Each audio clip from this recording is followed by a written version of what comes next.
नमस्कार दर्शकों, MP social India news में आपका स्वागत है। हम आपको लिए चलते हैं आज की ताजा खबरों की ओर।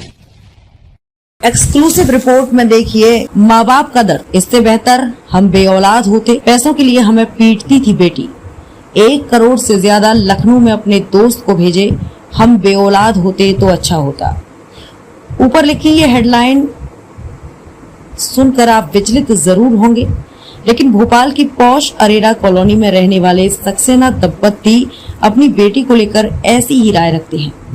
पति को छोड़कर माँ बाप के पास आई बेटी ने पैसे के लिए उन पर इतने जुल्म सितम ढाए कि उसे याद करके उनकी आंखों से आंसू बहने लगते हैं। महीनों तक बेटी ने माँ बाप को घर के कमरे में कैद कर रखा था। पैसों के लिए इतना मारती थी कि महीनों बाद भी उनके घाव नहीं भरे हैं। बेटी अभी फरार है और वो अब तक माता पिता से 1 करोड़ रुपए ले चुकी है और लखनऊ में अपने किसी दोस्त को भेज चुकी है। सूत्रों ने retired bank manager CS Saxena और उनकी पत्नी से बात करके जाना कि अब वे अपनी बेटी के बारे में क्या सोचते हैं। आगे की कहानी सक्सेना दंपत्ति की जुबानी। सुनिए पत्रकार साहब, हम आपको पूरी कहानी बताएंगे। बस एक रिक्वेस्ट है, जब भी आप हमारी कहानी अपलोड करेंगे एक बात जरूर मेंशन कर दीजिएगा। इसके बाद बेड पर लेटे हुए 80 साल के CS सक्सेना कराहें भरते हुए मेरी ओर करवट लेते हैं। मेरी डायरी की ओर देखकर कहते हैं, लिखिए, लोग चाहें तो एक बारी अपने दुश्मन पर भरोसा कर लें, लेकिन रिश्तों पर कभी ना करें। तभी कनक सक्सेना अपने पति की बात बीच में ही काटते हुए कहती हैं, नहीं, आप तो ये लिखिएगा कि बच्चा पैदा करने से अच्छा है कि लोग घर पर अपने पसंदीदा नाम का कुत्ता पाल लें। इसके बाद 78 साल की कनक की आंखों में आंसू आ जाते हैं। वे सिसकते हुए कहती हैं, हमने अपनी बेटी को सब कुछ दिया था, सिर्फ जान देना ही बाकी था, लेकिन बदले में उसने हमारी पूरी जिंदगी मातम में तब्दील कर दी। उसे रिश्तों से कोई मतलब नहीं था, उसे सिर्फ पैसों से प्यार था। जब भी उसे पैसे चाहिए होते, वो मेरे पति, मुझे और मेरे बेटे को रॉड से मार। इनको तो इतना मारा है कि रीढ़ की हड्डी में 3 फ्रैक्चर आ चुके हैं। बेटा दिमागी रूप से कमजोर है। उसे तो वो जानवर ही समझती थी।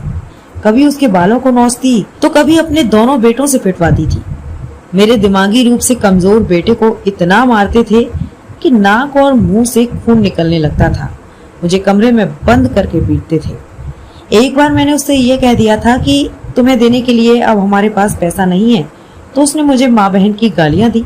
अपने बच्चों से कहा ये ऐसे नहीं मानेगी। इसके बाद मेरे बाल पकड़कर खींचते हुए कमरे में ले गई और जमीन पर पटक दिया।